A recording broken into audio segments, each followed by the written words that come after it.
राधा वल्लभ श्री हरिवंश प्यारे गुरुदेव। राधा वल्लभ श्री हरिवंश महाराज जी, आपके चरणों में कोटि कोटि प्रणाम। महाराज जी, शरीर की पत्नी मैं हम दोनों आपके शरणागत हैं। हमने श्री जी की कृपा से संतान नहीं करने का निर्णय लिया है। दोनों ने नहीं, ऐसा नहीं कहते। ऐसा कहते जोई जोई प्यारो करे सोई मोहि भावे। आप क्यों रोकना चाहते हैं? अगर कोई आ रहा है और वो हमारे राष्ट्र की सेवा, हमारे समाज की सेवा में आने वाला हो, तो आप रोकने वाले कौन है? और नहीं आना तो आप पैदा नहीं कर सकते, आपकी सामर्थ्य नहीं। आपकी सामर्थ्य नहीं, चाहे जितने बलशाली हो। तो जोई जोई प्यारो करे सोई मोहि भावे, आप ऐसा उल्टा व्रत कैसे ले सकते हैं? महाराज श्री पत्नी की रुचि बिल्कुल नहीं है, पत्नी की संतान। तो देखो, हम बच्चा यही कहना चाहते हैं, अपनी रुचि को भगवान की रुचि में मिला देने से हमारा प्रारब्ध क्षय हो जाता है। अगर हमारे को संतान उत्पन्न का योग है तो आओ प्रभु, हम स्वागत करते हैं। जिस रूप में आओगे, चाहे हमको कष्ट देना, चाहे हमको दुख देना या सुख देना, हम आप अपने कर्म से ही तो आओगे हमारे लिए, हम स्वागत करते हैं। और नहीं आना तो आप निश्चिंत रहो, नहीं होगा, होगा ही नहीं, चाहे लाख प्रयास कर लो। तो हमें लगता है भगवान पर इस विधान को छोड़ देना चाहिए, अपना संकल्प क्यों लेना चाहिए? कै साल हुए ब्याह हुए? 2 साल हो गए महाराज। अभी बच्चे हो, चुप रहो। अभी जैसे चल रहे हो वैसे चलो, जैसा भगवान का विधान हो वैसा हो, अपनी तरफ से संकल्प विकल्प मत करो। ये अभी मरकट वैराग्य में एकदम नहीं करना चाहिए, उसको समझना चाहिए। भगवान ने गृहस्थ धर्म बनाया है, क्यों बनाया है? वो भी भगवत प्राप्ति के लिए तो बनाया है। अगर कोई लड़की आ रही है, लड़का आ रहा है, आप उसको पढ़ाइए लिखाइए, आप उसको जैसे आपके माता पिता ने किया उतना योग्य करके और फिर खूब भजन कीजिए, कोई परेशानी। और नहीं आना तो आप निश्चिंत रहो, ऐसे आ जाएगा क्या? कितने ऐसे संसार में हैं जो स्वस्थ हैं, दोनों पति पत्नी, लेकिन संतान का योग नहीं है तो संतानें नहीं। अगर तुम्हारे योग नहीं है तो तुम मनाओ तो नहीं होगा, अगर योग है तो फिर रोकना नहीं चाहिए। फिर भगवान की जैसी रुचि हो ऐसा कर लेना चाहिए। भगवान पता नहीं कौन, जो तुम भजन करके नहीं प्राप्त कर सकते, वो भी तो हो सकता है ऐसा संतान। आप मान लो भजन करने वाले बच्चे हो दोनों, और अगर भजन के बल से कोई ऐसा पुत्र हो जाए, अब अपने लोग भी तो किसी माता पिता से पैदा हुए हैं, नहीं? तो वो धन्य है माता पिता, वो कुल धन्य जिसमें भगवान का लाडला कोई भक्त पैदा हो जाए। तो आप ऐसा कैसे रोक सकते हैं? मान लो कोई देशभक्त आ जाए, कोई भगवान का भक्त आ जाए, तो अपना जीवन सार्थक हो गया।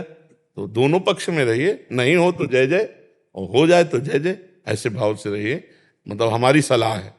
महाराज श्री आपकी आज्ञा ही सर्वोपरि है। हाँ, नहीं बच्चा, इसमें क्या होता है, भगवान का विधान देखा जाता है ना। अगर भगवान के विधान में हम विपरीत चलेंगे तो फिर हम भगवान के भक्त कैसे हैं? श्री कृष्ण अनुकूलेन प्रतिकूलस्य विसर्जनम।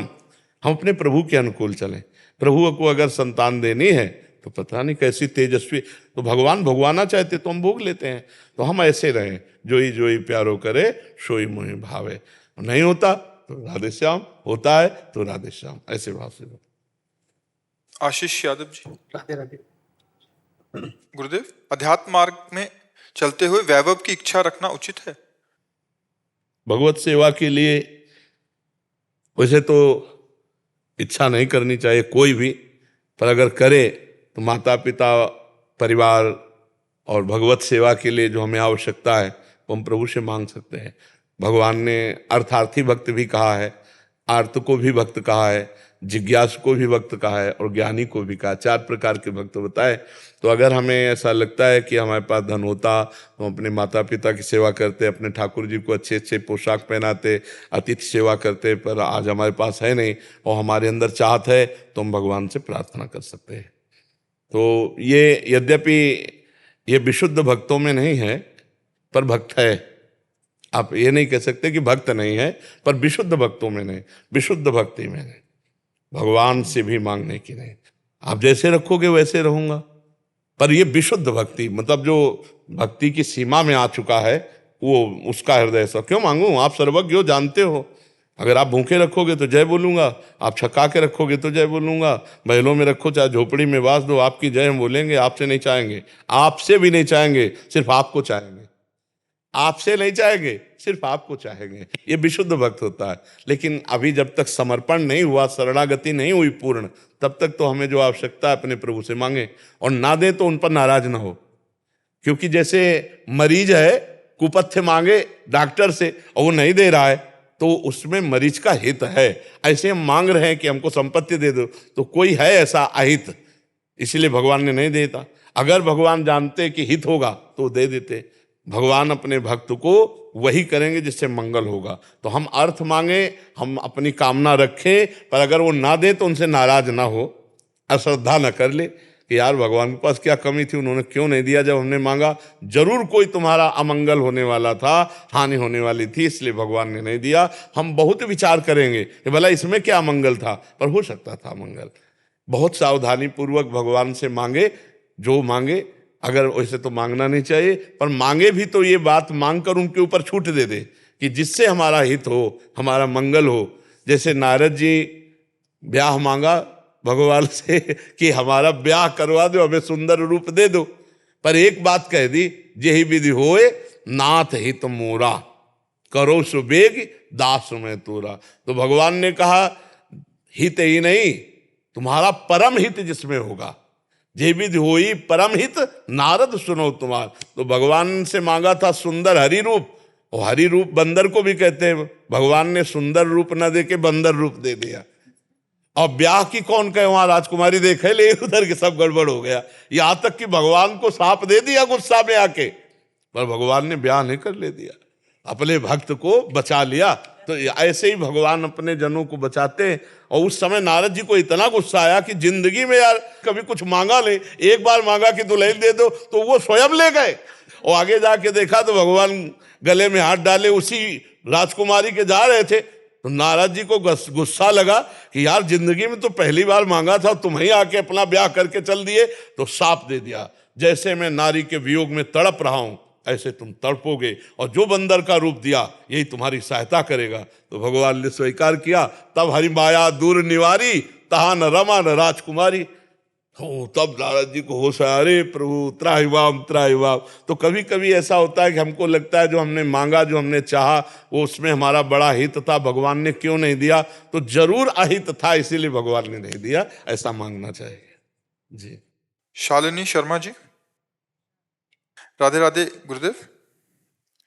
गुरुदेव, हम बचपन से ही यही सुनते आ रहे हैं कि सभी प्राणियों में प्रभु का वास होता है, हम सभी उन्हीं के अंश हैं महाराज जी। फिर हमारे आसपास में, करीबी समाज में, पारिवारिक जनों में, मित्रगणों में कुछ लोग ऐसे भी हैं जिनके विचार अशुद्ध, क्रियाएं भी अशुद्ध, असहनीय हो जाती हैं और नकारात्मक से भरी होती हैं। और ऐसे लोगों से दूर रहने के लिए फिर हम प्रभु से ही प्रार्थना करते हैं। महाराज जी, ऐसे लोगों में अपने प्रभु का दर्शन कैसे करें? क्या इन लोगों को उनमें ऐसे दर्शन करे जैसे हीटर में गर्मी निकल रही है पर पावर बिजली है, फ्रिज में ठंडा कर रही है पर पावर बिजली है, एसी ठंडा कर रही पर पावर बिजली है, लाइट पर पावर बिजली है, पंखा पर पावर बिजली है, माइक बिजली, मशीन बिजली। जो क्रिया देखता है वो परमात्म तत्व को नहीं देख पाता है, और जो परमात्म तत्व को देखता है वो क्रियाओं की तरफ ध्यान नहीं देता।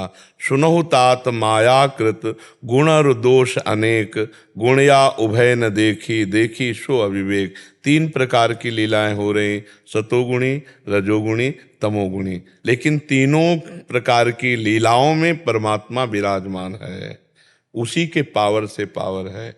अब हमको इस बात को जानने के लिए 2 पद्धतियां अपनानी है, एक है और एक नहीं है।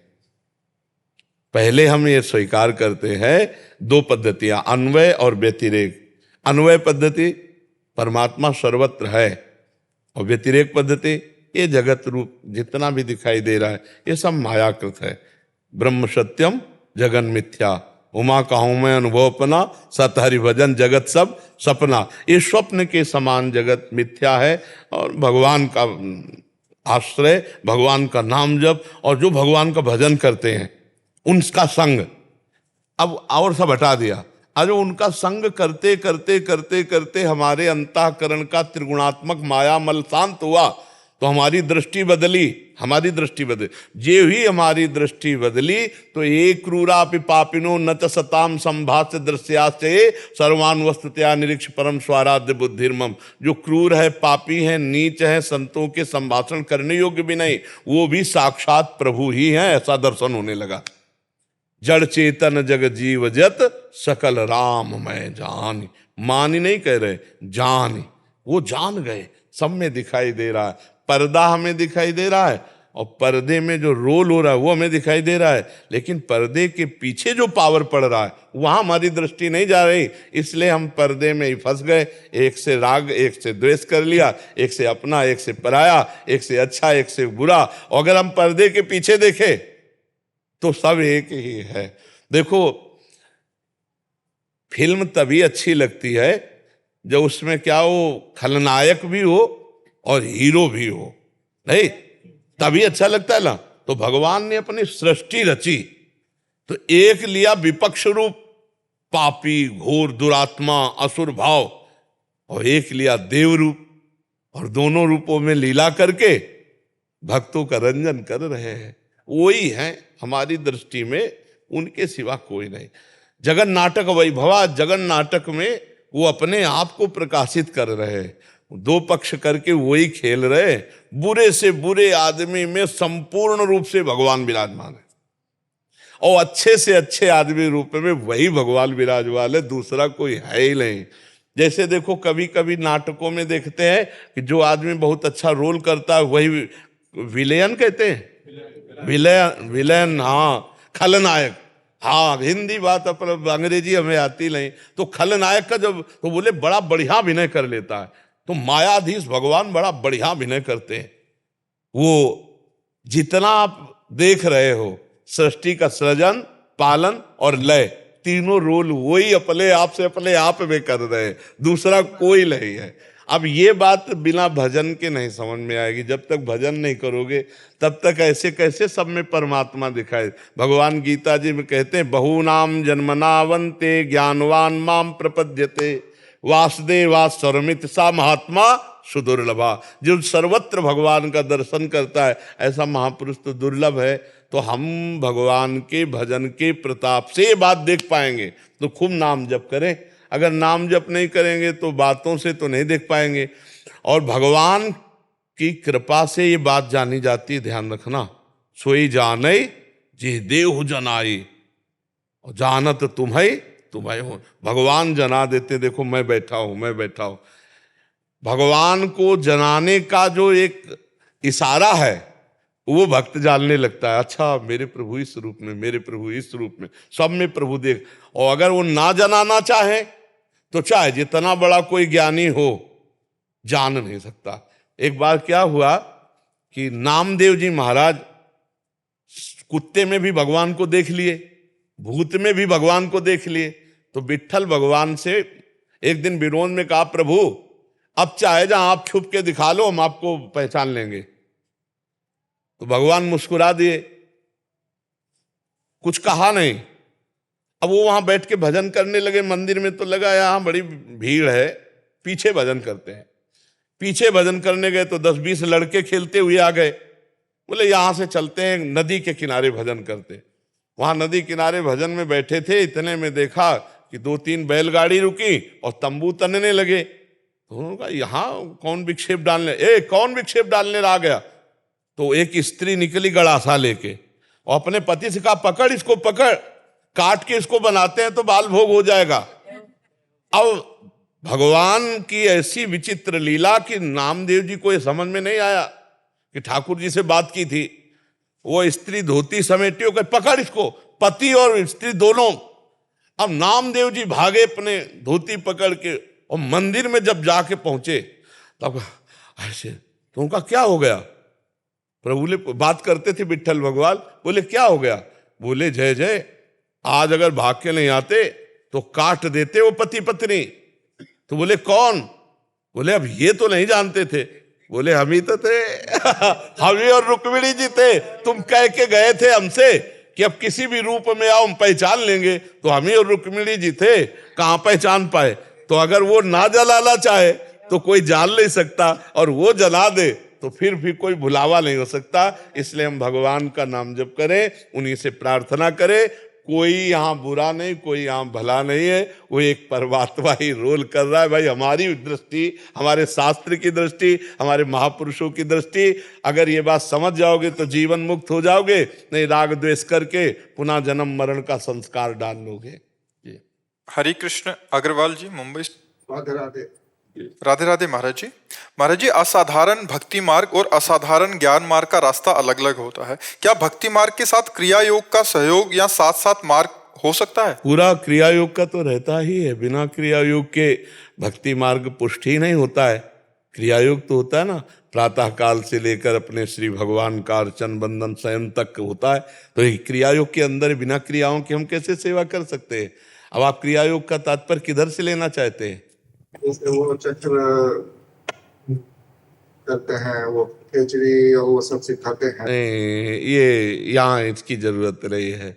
यहाँ इसकी जरूरत नहीं। यहाँ अपने आप सब कुंडलनी जागृत हो जाती है। भगवान के नाम जप में इतनी सामर्थ्य है, बहुत, सब अपने आप जागृत हो जाती। नाम से बड़ा कोई अमृत नहीं। खेचरी मुद्रा में जो अमृत का स्वाद करते हैं ना, नाम के पसंगा के बराबर नहीं। जो राम नाम में, कृष्ण नाम में, हरि नाम में अमृत छुपा हुआ है, वो किसी मुद्रा में अमृत नहीं छुपा हुआ है। बड़े बड़े योगी जन 1400 वर्ष के चांगदेव जी थे, ज्ञान देव जी से जब मिलने जा रहे थे, नाम जापक ज्ञान देव जी से, तो सिंह को वश में करके सांप की चाबुक लेकर जा रहे थे। और नाम जापक ज्ञान देव जी चबूतरे में बैठे थे। तो जब कहा कि चांगदेव आ रहा है, तो उन्होंने कहा कि अच्छा, ये हमको दिखाने आ रहा है कि हमारे पास सिद्धियां हैं। तो कहा चलो। तो जड़ चबूतरा चल दिया था। जड़ चबूतरा। भगवान के भजन में जो सिद्धि है वो किसी में नहीं। भगवान को अगर कोई अधीन कर सका है तो आज तक हमें बताना, कोई तपस्वी, कोई योगी अधीन कर लिया तो मुझे बताना। प्रेमी आज तक अगर किसी ने कहीं भी चाकरी करते पाए गए हमारे ठाकुर जी, तो प्रेमी महाभागवत मिला।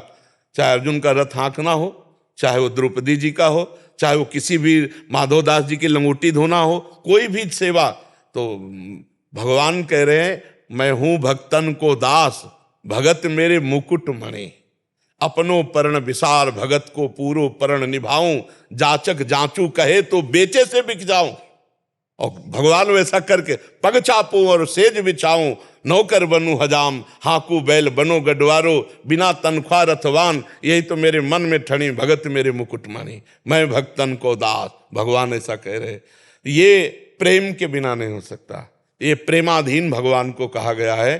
तो बड़े बड़े योगी तपस्वी, भगवान उनका फल दिए, लेकिन अधीन हुए सबरी माता के। बड़े बड़े दंडकारण्य में त्यागी तपस्वी ऐसे वैसे थोड़ी महात्मा थे, किसी के पास भगवान नहीं गए, सबरी माता के पास। प्रेमी, प्रेमाधीन भगवान। तो ये जो असाधारण भक्ति है, ये प्रेमा भक्ति है। अब इसमें जो हम क्रियाओं की बात कर रहे थे, उसमें कर रहे थे कि जैसे अम्बरीश जी को राजपाट है, तो राजपाट भी चलाना है और सुबह से शाम तक भगवान की परिचर्या भी करनी। तो इस क्रिया योग का, अब वो क्रिया योग जो आप कह रहे हैं, खेचरी मुद्रा, षटचक्र भेदन, कुंडलनी, इनकी यहाँ जरूरत नहीं होती। यहाँ भजन के प्रभाव से सब अपने आप हो जाता है। यहाँ ऐसा नहीं कि उसको कुंडलनी जागृत कर, अपने आप कुंडलनी जागृत हो जाएगी। यहाँ सब कृपा से होता है। नाम जापक का सब कृपा से हो जाता है। बड़े बड़े योगियों को जो अनुभूतियाँ नहीं होती, वो भगवत प्रेमी महात्माओं को हो जाती हैं। भगवत प्रेम ही है सबसे बड़ा योग। अगर सबसे बड़ा योग शब्द कहा जाए तो प्रेम ही है। ढाई आखर प्रेम के पढ़े सो पंडित होए। भगवान को अगर कोई प्राप्त करने की बात आई है तो प्रेम, प्रेम मिलहि न रघुपति बिनु अनुरागा। ते समाज गिरजा में रहे अवसर पाए, बचन एक के होयु, हरि व्यापक सर्वत्र समाना। प्रेम ते प्रगट होए मैदान। प्रेम, प्रेम, ये प्रेम महायोग है। हरि भक्ति महायोग है। इसको किसी अन्य की सहयोग की जरूरत नहीं है। भक्ति स्वतंत्र, सकल सुख खानी, और बिनु सत्संग न पावे प्राणी। ये जो भक्ति है, ये किसी के आश्रित नहीं, इसके आश्रित ज्ञान वैराग्य सब है। ये महाप्रेम योग है जो भगवान को भी अधीन कर लेता है। आप समझ पा रहे? हमें अपने प्रभु से ही प्रार्थना करनी चाहिए। प्रभु सबके अंतरात्मा में विराजमान है, उन्हीं से प्रार्थना करनी चाहिए। वही सबके हृदय में शीतलता प्रदान करेंगे। और देखो, सनातन धर्म की उन्नति के लिए हम तुम सबको पहले सुधरना होगा। प्रभु, हम अपने हृदय में जब तक निरंतर सत्य सनातन को नहीं स्थापित कर पाएंगे, तब तक हम बाहर स्थापित नहीं कर पाएंगे। हमारी वाणी सत्य हो, हमारे मन में जो चल रहा है वो सत्य हो, हमारे आचरण जो सत्य हो, तो तीनों सत्य जिसके होते हैं वही सनातन माने परमात्मा। सनातन माने कोई साधारण शब्द नहीं है। सनातन वायु है, सनातन आकाश है, सनातन जल है, सनातन पृथ्वी, सनातन श्री कृष्ण, सनातन राम है।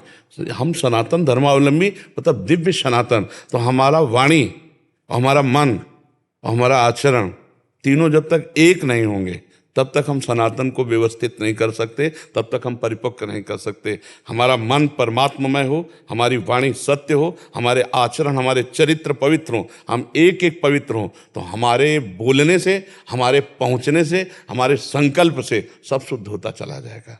एक बैठे बैठे हजारों को पवित्र कर सकता है। उसका कारण होता है जितेंद्रियता, वाणी की पवित्रता और भगवान नाम जप का तप। तभी अगर हम व्यभिचारी होंगे, अगर हम विषयी होंगे, अगर हम स्वसुख वांछा वाले होंगे तो हम बात करेंगे धर्म की, लेकिन होगा हमारी वासनाओं का पोषण, धर्म का पोषण नहीं होगा। अगर हम अपने देश के लिए, अपने धर्म के लिए, अपने इष्ट के लिए सत्यता से चलें तो हमें किसी के आशीर्वाद मांगने की जरूरत नहीं है, अपने आप विजय श्री होगी। यत्र योगेश्वरा कृष्णो यत्र पार्थो धनुर्धरा तत्र श्री विजयो भूतिर्ध्रुवा नीतिर्मतिर्मम। जहाँ हम अर्जुन बनकर के भगवान की आज्ञा का पालन करने चलेंगे तो भगवान हमारे जीवन की बागडोर संभालेंगे और निश्चित विजय प्राप्त होगी। बहुत ही आहार भ्रष्ट, आचरण भ्रष्ट जीवन होता चला जा रहा है हमारे समाज का। इस बात पर हम बहुत चिंतित हैं। ये जो व्यभिचार प्रवृत्तियां बढ़ रही हैं ये हमारे सनातन धर्म का नाश करने वाली है। ये जो गर्लफ्रेंड, बॉयफ्रेंड, ये लिव इन रिलेशन और ये जो आहार प्रवृत्ति बदल रही, मांस, शराब और ये जो अपवित्र भोजन, सनातन धर्म को समझना बहुत कठिन है प्रभु। सनातन धर्म कोई एक जातिवाद नहीं है, कोई एक छोटी सी सीमा नहीं, अनंत ब्रह्मांडों का पोषण करने की सामर्थ्य सनातन धर्म में है। सनातन धर्म एक समुद्र है और उसी के उफान में ये नदियां निकली हुई हैं।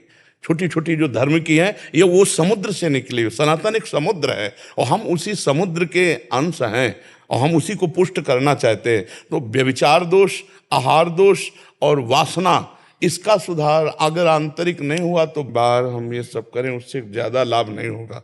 हमें लगता है कि हमारे समाज को इस समय आहार शुद्धि की जरूरत है और आचरण शुद्धि की जरूरत है।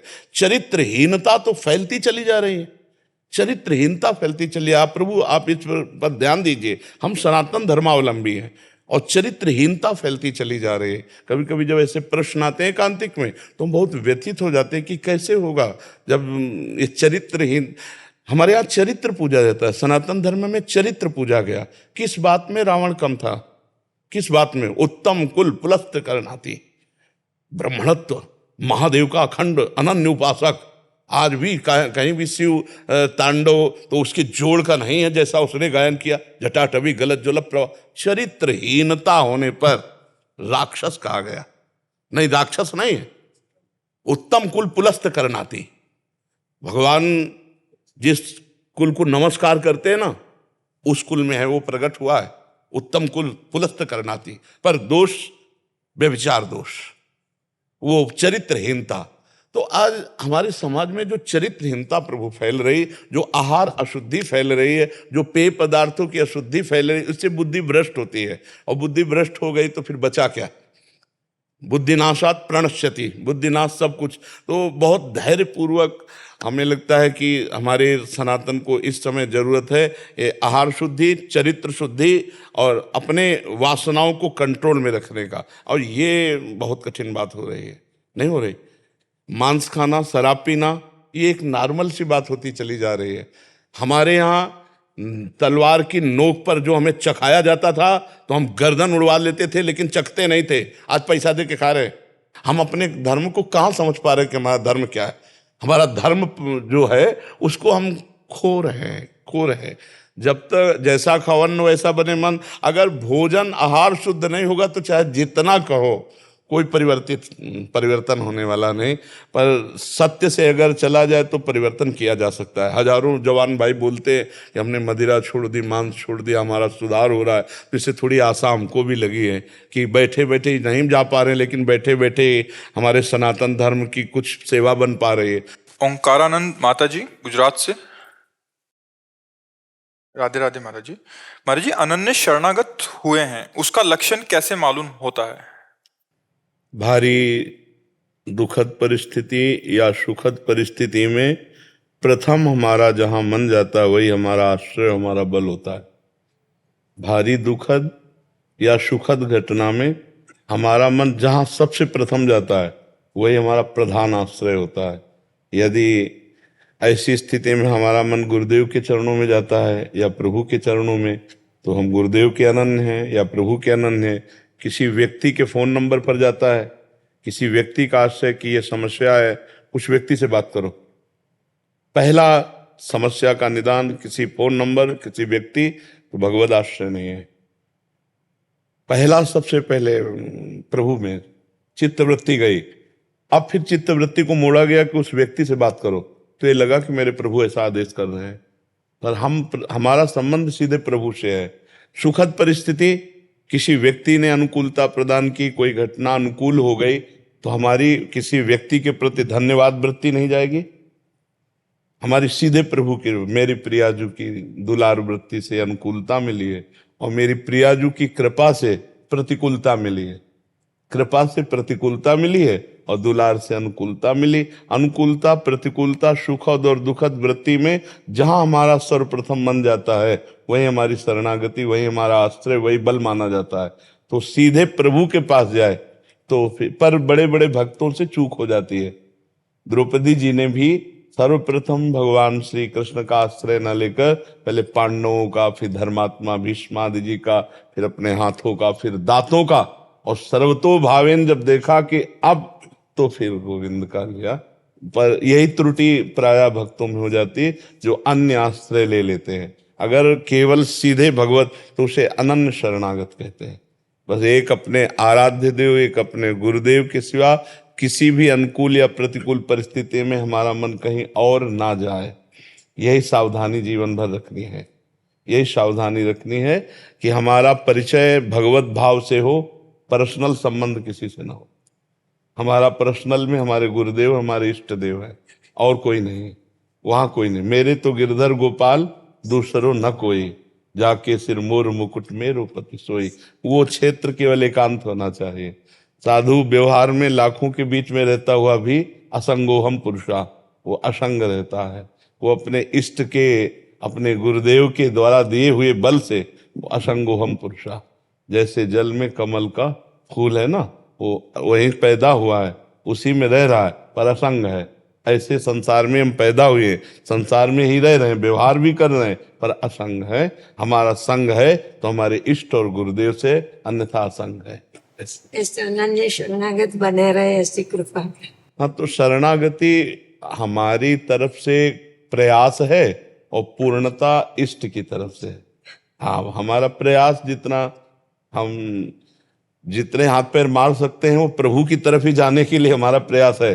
बकाया पूरी दौड़ तो उन्हीं को करनी है, दौड़ पूरी उन्हीं को करनी है। उनकी लंबी इतने चरणारविंद टांग है कि वो एक ही टांग में हमारे पास आ जाएंगे। हम अपने से थोड़ी दौड़, जितनी हमारी दौड़ प्रयास हमारा शरणागति का, पूर्णता उनकी तरफ से है। महाराज जी, इनका आपका अगला प्रश्न है कि संस्कारों की शुद्धि के लिए क्या सेवा करनी चाहिए? संस्कारों की शुद्धि के लिए ये जो बच्चों के लिए जो चला रही हूँ मैं, लड़कियों के लिए शिक्षण संस्कार, उसी के लिए वो प्रश्न पूछा है कि बच्चे उसका संस्कार में, और हम हमारी तरफ से क्या सेवा कर सकते हैं जैसे वो लोग अच्छे बने। हाँ, सबसे पहली बात तो आजकल जो मोबाइल चला है, पहले इससे अपने जहाँ तक हम शासन कर सकते हैं हम इनको बचाएं। क्योंकि ये जो मोबाइल है इसमें पूरा संसार का सब दृश्य है, सतोगुणी, रजोगुणी, तमोगुणी भी है। अगर हम नए बच्चों को मोबाइल में छूट देते हैं तो मन बड़ा चंचल वैसे ही है, और उसमें कहीं भी कुछ भी ऐसा वैसा, तो जो हम देखते हैं, जो हम सुनते हैं, वही हमारा चिंतन बनता है, और जो हमारा चिंतन बनता है वही संकल्प बनता है, जो संकल्प बनता है वही क्रिया बनती है, और जो क्रिया अगर मलिन हुई तो फिर हमारा जीवन ही अपवित्र हो गया, संस्कार अपवित्र हो गया ना। तो हमारा देखना और सुनना और बोलना, इन तीन का साधना में विशेष महत्व है। इसलिए बोलने को तो अधिकतर मौन का आश्रय लेना चाहिए, और देखने में जब हम चलते हैं तो एक धनुष भर की भूमि को देख करके चले, भगवान का चिंतन करते हुए इधर उधर के दृश्यों को ना देखें और मोबाइल से बचें। मोबाइल बहुत सहयोगी भी है अगर उसको हम संयम के द्वारा प्रयोग करें।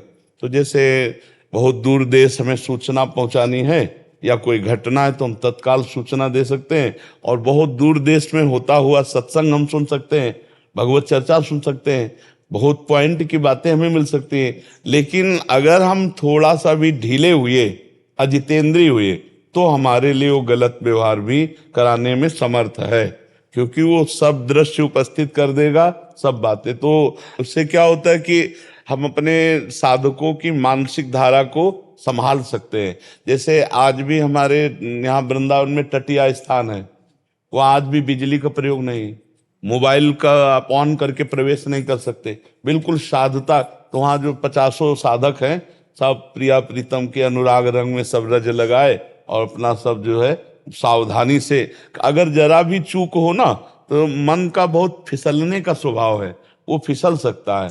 तो हम साधकों को आहार विहार में भी सावधान रखें, क्योंकि साधना में आहार का भी बहुत बड़ा, हाँ अब आजकल जैसे होटलों का भोजन है, बाजारों का बना बनाया भोजन है, अगर ये कहीं भी किसी भी तरह से साधक पाते हैं तो वो अपनी साधना में टिक नहीं पाएंगे, क्योंकि बहुत ही तमोगुणी और रजोगुणी भोजन होता है। सात्विक शब्द तो हटा ही दीजिए, बाजार के भोजन बने हुए भोजन में सात्विक शब्द तो हटा ही दीजिए। वो केवल शीशे में बनी हुई मिठाइयाँ आपको बहुत अच्छी दिखाई दे रही, लेकिन बैक में जो बनाने वाले लोग हैं वो कैसे आचरण वाले हैं, कैसी पवित्रता है, कैसा उनका विचार है। तो जो संसार में है तो जैसे भावे वैसा करें, पर साधकों को नहीं पाना चाहिए। कलिकाल है, अगर ज्यादा बाजारू चीजें खाओगे, ज्यादा इधर उधर, तो बुद्धि भ्रष्ट हो जाएगी, केवल साधु का वेश रह जाएगा, नहीं तो नौटंकी नौटंकी रह जाएगी। रुपया कमाना और खूब विलासिता से जीना, यही रह जाएगा। साधुता का जो हमारा उद्देश्य है, भगवान का साक्षात्कार, वैराग्य, संयम पूर्वक भजन, वो सब छूट जाएगा। खान पान का बहुत बड़ा प्रभाव पड़ता है। माँ बाप ने ऐसे तो संस्कार दिए, आज तक कभी बाजार का होटल हो, तभी तो साधु बलि विराजमान हो आप ले, तो ऐसे साधु ऐसे मुड़ मुड़ा के भगवान के मार्ग में पूरा जीवन निर्वाह करना है। तो जब ऐसे संस्कार मिलते हैं ना, तभी आप जैसी विभूतियां होती हैं। संस्कार गुरु का आशीर्वाद। हाँ, संस्कार से ही तो आहार और हमारा संग और हमारा देखना सुनना बोलना, इन पर यदि संयम हो जाए तो संस्कार हमारे पवित्र बने रहेंगे। हमारे जितने संस्कार पवित्र बने रहेंगे उतने हम भगवान के नजदीक होते जाएंगे, और अपवित्र संस्कार संसार के नजदीक पहुंचाते हैं, माया के नजदीक पहुंचाते हैं। नाम लास्ट में लिखा था, नाम जब जो लेखन कराते हैं, जो अंदर राम राम लिखते हैं, नाम लिखते नाम लिखते राम राम नाम। लिखते हैं, उससे उसमें बच्चे। बहुत बढ़िया। हाँ, तो मेरा एक और भी विचार था, बीच में मैं भी, जब मैं नहीं शुरू करूँ तो दूसरे लोग कैसे करें। हाँ, अब थोड़ा हमारा और आपका जो लेखन है उसमें थोड़ा अंतर है। हम दिमाग में लिखने का आदेश करते हैं, कॉपी और पेन का प्रयोग नहीं, क्योंकि नाम हमारे दिमाग में जो लिखा रहेगा वो बहुत जोर का होगा। तो आप प्रायः सत्संग में सुनेंगे कि हम साधकों से कहते हैं कि आप राधा दिमाग में सामने लिखिए और उसी को सुनिए और उसी को बार बार बोलिए अंदर से। अब ये जैसे इसमें नाम में है ना, जन समाज के लिए, बच्चों के लिए, हाँ बहुत अच्छा है। मोबाइल छोड़ के इसमें लगे। हाँ 40 करोड़ मंत्र बच्चों से लिखवाया है। हाँ, अब इसमें संख्या आ गई ना 40 करोड़। मतलब वो अभी बताया है ऐसा, हम तो लिखाते रहते हैं कि भाई तुम लिखो, पहले एक लिखो बाद। हाँ, थोड़ा परिवर्तन होता है, यही पूछ रहे। नाम लिखने से होता है परिवर्तन? अरे नाम तो किसी भी तरह जब लिखा जाएगा तो चिंतन में तो आ ही रहा ना कि हम राम लिख रहे हैं, पर मतलब बहुत अच्छा है और बहुत साधक ऐसा करते हैं, पर हमारी आंतरिक जो रुचि होती है वो अध्यात्म के लिए बहिर साधन से अंतर साधन में कूदना है। कि अब हम बैठे हैं, जैसे देखो, अब ना पेन है, ना कॉपी हो, ना संख्या है। अब हमसे पूछे कितना है आपको, तो हम कहेंगे क्या बताएं हम, अब कोई है ही नहीं गढ़ नहीं, तो हमारे तो कुछ नहीं नाम जब नहीं, कुछ तो करते हैं। जब संख्या ही नहीं तो हम आपको बताए क्या।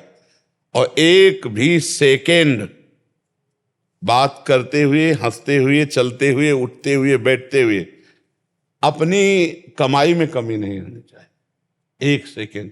अब प्रारंभिक के लिए बहुत जरूरी, जैसा आप कर रहे हैं। राम लिखे मतलब राधा लिखना है।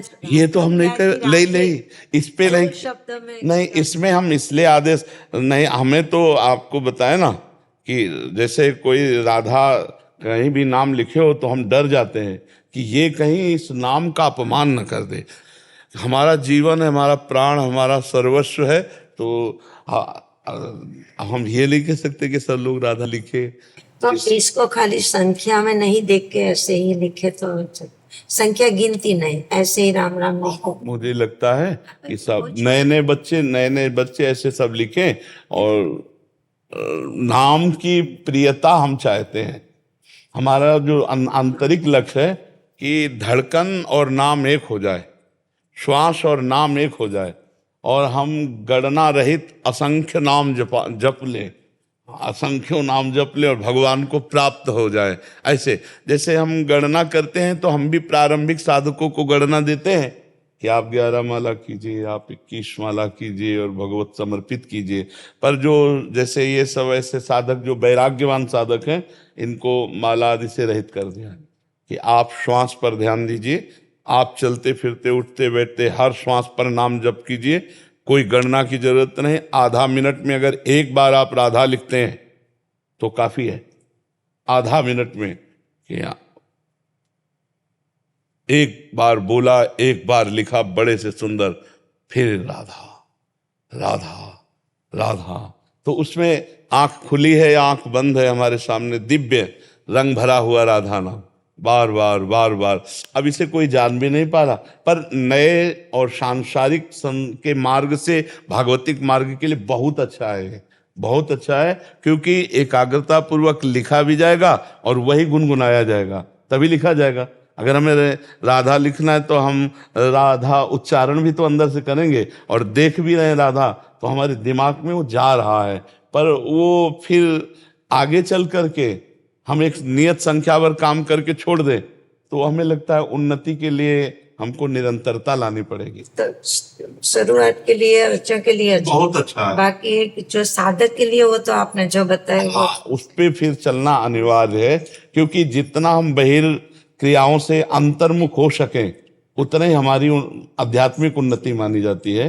हाँ, बाहर की वस्तु व्यक्ति स्थान के सहयोग के बिना अंदर में चिंतन, और फिर धीरे धीरे धीरे चिंतन का कर्ता भाव भी त्याग दे तो मोक्ष पदवी को प्राप्त हो गया। हाँ, वो बड़ा वो सूक्ष्म विषय है ना, आंतरिक जो विषय है ना, कि हम भजन करते हैं, भजन का कर्ता भाव भी छूट गया।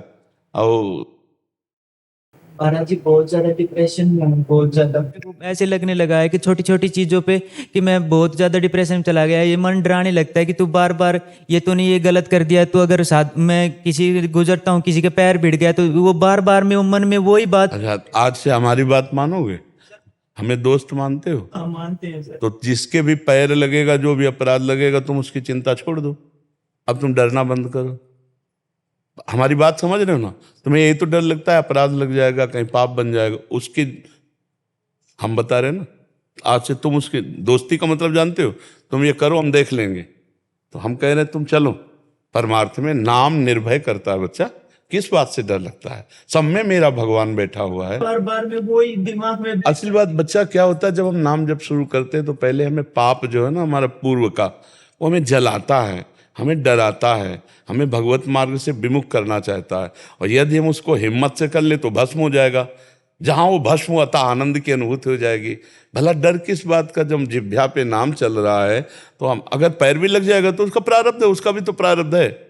हम जान के थोड़ी पैर मारने, धोखे से लग गया तो क्या, पैर लग गया तो क्या हुआ, क्या हो गया?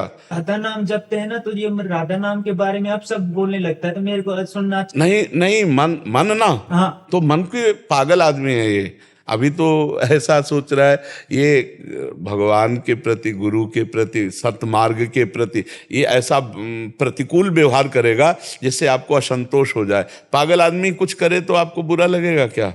आपको एक दृष्टि रहती पागल है। अभी ये मन पागल आदमी है, इसको पक्का पागल समझो।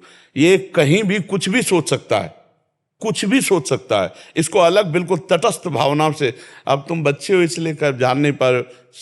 अगर तुम साक्षी भाव से इसको, तुम देख रहे हो ना गाली दे रहा है, तुम देख रहे हो ना गंदी बात कर रहा है, तो तुम बिल्कुल तटस्थ रहना, ना हाँ ना ना, ये अपने आप पवित्र होता चला जाएगा। राधा राधा राधा राधा राधा, ये बिल्कुल डरो मत। ये गाली दे तो भी डरो मत, बिल्कुल नहीं डर। हम कह रहे ना तुम्हें, तभी तो कहा हमको दोस्त मानो ना। एक दिन एक साधक जो है भागता हुआ, वो गाड़ी के पीछे भागता हुआ है, तो गाड़ी रोकी हम, तो बहुत वो रो रहा था। हमने कहा क्या बात हो गई? बोला महाराज जी वहां पाप हो गया, अब तो जीना मुश्किल है। हम कहा बोलिए बोलिए क्या पाप हो गया? बोले श्री जी के प्रति पाप दृष्टि हो गई। तो हम कहा क्या परेशानी, क्या परेशानी? मन है, वो मन है, वो भगवान को भी गाली देगा। भगवान के आकाश को तुम गंदा करना चाहोगे, छू पाओगे क्या? अरे ये मन है, 2 मिनट में प्रसन्न हो गया। हम कहा फिर भी नाम जप कर, श्री जी को प्रणाम कर, चल। ये मन है, बेवकूफ है, ये ऐसे बोलता रहता है। तुम्हें चिंता नहीं करनी, तुम्हें नहीं सोचना कि मेरे को पाप लग जाएगा, बिल्कुल आज से नहीं सोचना, समझ रहे हो? हाँ। बिल्कुल नहीं सोचना। और तुम्हें मन से लड़ना है। जब वो गंदी बात करे तो तुम्हें मानना है पागल, तेरी बात नहीं मानते, बिल्कुल नहीं। और स्वस्थ, थोड़ा व्यायाम करते हैं? व्यायाम करता हूँ, मेरे 1 साल से डिप्रेशन में चल रहा हूँ। अरे बिल्कुल खत्म डिप्रेशन आज से। नहीं मानना डिप्रेशन में तू है। आज से तुझे स्वीकार्य नहीं करना कि मैं डिप्रेशन में हूं। स्वीकार करेगा? आज से तू डिप्रेशन में नहीं है। मन की खिलाफ बातों को तुझे काटना है, शांति से काटना है। पागल आदमी की बात जैसे नहीं मानी जाती, ऐसे तुझे स्वीकार नहीं करना। अच्छी बात कहे तो स्वीकार कर लेना, और जब गंदी बात करे तो स्वीकार नहीं करना। और डरना नहीं कि उसका कोई पाप आपको लगेगा। वो चाहे श्री जी के प्रति सोचे, चाहे हमारे प्रति सोचे, या किसी संत के प्रति सोचे, बस जबान से मत बोलना तुम, वो कुछ नहीं बिगड़ेगा। बिना दवा के तो ठीक है, अभी ठीक है, बस मेरी बात मान ले। दवाइयों में जितना पावर हो सब भगवान का पावर होता है। तो मान ले इस बात को, मान ले तो ब्रह्म प्राप्ति हो जाए। मानने से ही तो है भगवत प्राप्ति। तो मान ले इस बात को कि तू आज से डिप्रेशन में नहीं है। मान लिया ना? शांति मिल रही ना? अभी शांति मिलती है। हाँ, अब साक्षी भाव से रहना। साक्षी भाव को मतलब समझते हो? मन की बात को अनसुना करना पड़ेगा, क्योंकि इसके बिना काम चलेगा नहीं। यही तुम्हें साथी बना के यहाँ लाया है, और यही तुमको हम साथी बना के हमारे से अलग कर सकता है, दोष दर्शन करा सकता है, गाली दिलवा सकता है, बड़े पाप सोचवा सकता है। मैं वही जगह तुम्हें अलग रहना, इससे स्वीकृति नहीं देनी। अभी अच्छे महात्मा बन जाओगे गृहस्थ में पैंट शर्ट में रहते हुए। अगर साक्षी भाव जागृत हो जाए मन का, तो अभी महात्मा बन जाए। बस समझना है। बहुत अच्छा है, बहुत अच्छा है। तू बिल्कुल डिप्रेशन में नहीं है, केवल तेरी स्वीकृति गलत हो गई है।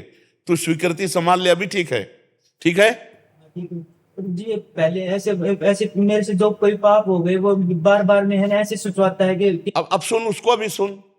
जो हो गए ना, तू चिंता मत कर, उनकी तू चिंता मत कर, आगे मत करना, आगे सावधान रहना। इस पागल मन की सलाह से पाप मत करना, समझ रहे हो ना? ये पाप की प्रेरणा करेगा, ये क्रिया नहीं करा सकता। क्रिया तब कराएगा जब आप उसके साथ हो जाएंगे। पीछे जो हो गया तो उसकी चिंता मत कर। राधा राधा रट रहा है, जप रहा है ना राधा राधा, तू चिंता मत कर, ठीक है? समझ गया? पीछे का जब चिंतन, ये आपको भूत का चिंतन करा के पीछे का, और आपको भय दे तो हमारी याद कर लेना। और वर्तमान के पाप की जब बात करे तो पागल आदमी की बात नहीं मानी जाती, उससे अपने को बचा लो, समझ रहे हो ना? और आज से डिप्रेशन खत्म तुम्हारा, ये तुम्हें स्वीकार करना है हमारी बात, कि उन्होंने कह दिया डिप्रेशन खत्म। हाँ बिल्कुल, एकदम फ्रेश, एकदम आनंदित। तुम ना पीछे की सोच ना आगे की सोच। महाराज जी आप ये बता दो कि मेरे को क्या क्या करना चाहिए, कौन कौन से पाप होते हैं जो जिनसे मेरे को बच। पूरे ग्रंथ भरे हुए हैं, बस इतनी बात समझनी बच्चा। तुम्हें साधारण बात, आत्मना प्रतिकूलानी परेशान न समाचरित। जैसे तुम्हारी बहन को कोई गंदी दृष्टि से देखे तुम्हें अच्छा नहीं लगेगा, तुम किसी बहन बेटी को गंदी दृष्टि से मत देखो, गंदे कार्यों की तरफ मत चलो, मोबाइल में गंदी बातें मत देखो, जो मोबाइल में जुआ है वो मत खेलो, गंदी बातें मोबाइल में सर्च करके मत देखो, अच्छा व्यवहार करो। अब भगवान यहाँ बैठे सब बताते जाते हैं अच्छा है या बुरा है। कोई भी बुरा करने चलेगा तो भगवान बताते हैं अंदर के बुरा है, अच्छा करने जाओगे तो शीतलता है कि अच्छा है, ठीक है ना? अब ऐसे पूरा ग्रंथ हम कहाँ से तुम्हें लिस्ट दें कि किस किसको पाप कहते हैं, किस किसको पुण्य कहते हैं, वो पूरे शास्त्र भरे हुए हैं। तो निश्चिंत रहे। अरे यार तू विश्वास कर ले तो हम तेरी खोपड़ी में बैठ के बताते रहेंगे कि ये पाप है ये पुण्य है। जा तो तू देख ले।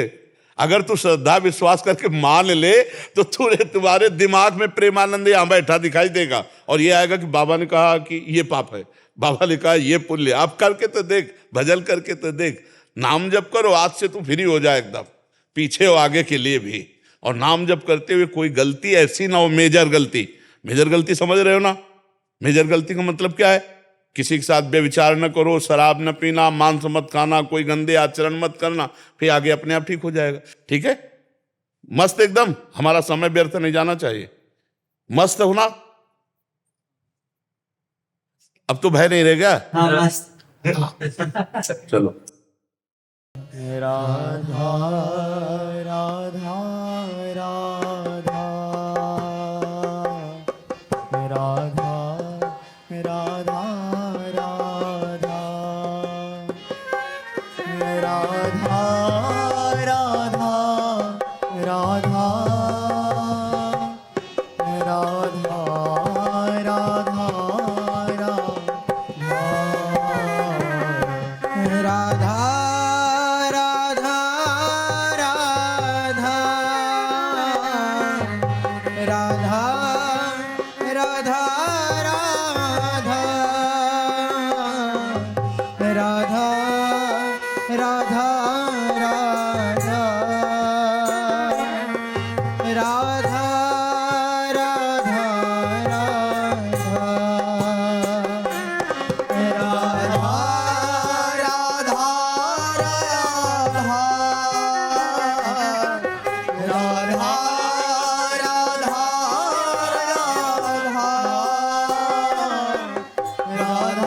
राधा राधा राधा राधा